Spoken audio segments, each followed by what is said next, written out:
رب العالمين الرحمن الرحيم مالك يوم الدين إياك نعبد وإياك نستعين اهدنا الصراط المستقيم صراط الذين أنعمت عليهم غير المغضوب عليهم ولا الضالين وتحسبهم أيقاظا وهم رقود ونقلبهم ذات اليمين وذات الشمال وكلبهم باسط ذراعيه بالوصيد لو اطلعت عليهم لوليت منهم فرارا ولملئت منهم رعبا وكذلك بعثناهم ليتساءلوا بينهم قال قائل منهم كم لبثتم قالوا لبثنا يوما أو بعض يوم قالوا ربكم أعلم بما لبثتم فابعثوا أحدكم بورقكم هذه إلى المدينة فلينظر أيها أزكى طعاما فليأتكم برزق منه وليتلطف ولا يشعرن بكم أحدا إنهم إن يظهروا عليكم يرجموكم أو يعيدوكم في ملتهم ولن تفلحوا إذا أبدا وكذلك أعثرنا عليهم ليعلموا أن وعد الله حق وأن الساعة لا ريب فيها إذ يتنازعون بينهم أمرهم فقالوا ابنوا عليهم بنيانا قال الذين غلبوا على أمرهم لنتخذن عليهم مسجدا سيقولون ثلاثة رابعهم كلبهم ويقولون خمسة سادسهم كلبهم رجما بالغيب ويقولون سبعة وثامنهم كلبهم قل ربي أعلم بعدتهم ما يعلمهم إلا قليل فلا تمار فيهم إلا مراء ظاهرا ولا تستفت فيهم منهم أحدا الله أكبر سمع الله لمن حمده الله أكبر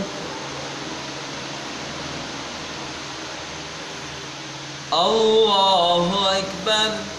الله أكبر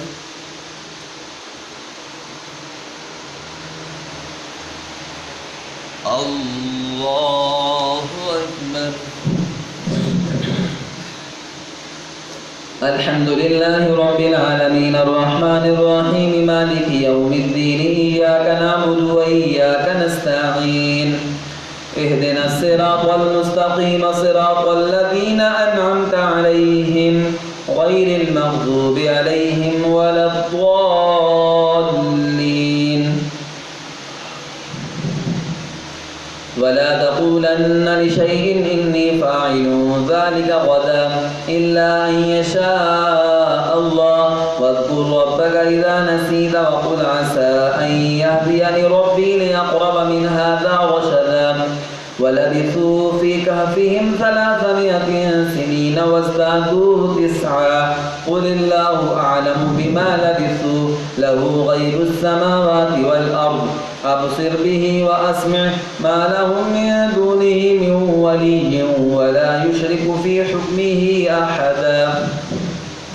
واتل ما أوحي إليك من كتاب ربك لا مبدل لكلماته ولن تجد من دونه ملتحدا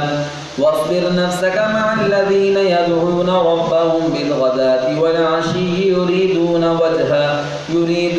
وجهه ولا تعد عيناك عنهم تريد زينة الحياة الدنيا ولا تطع من أغفلنا قلبه عن ذكرنا واتبع هواه وكان أمره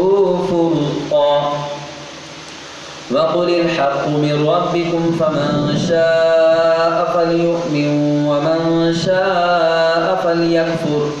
إنا أعتدنا للظالمين نارا أحاط بهم سرادقها وإن يستغيثوا يغاثوا بماء كالمهل يشوي الوجوه بئس الشراب وساءت مرتفقا إن الذين آمنوا وعملوا الصالحات إنا لا نضيع أجر من أحسن عملا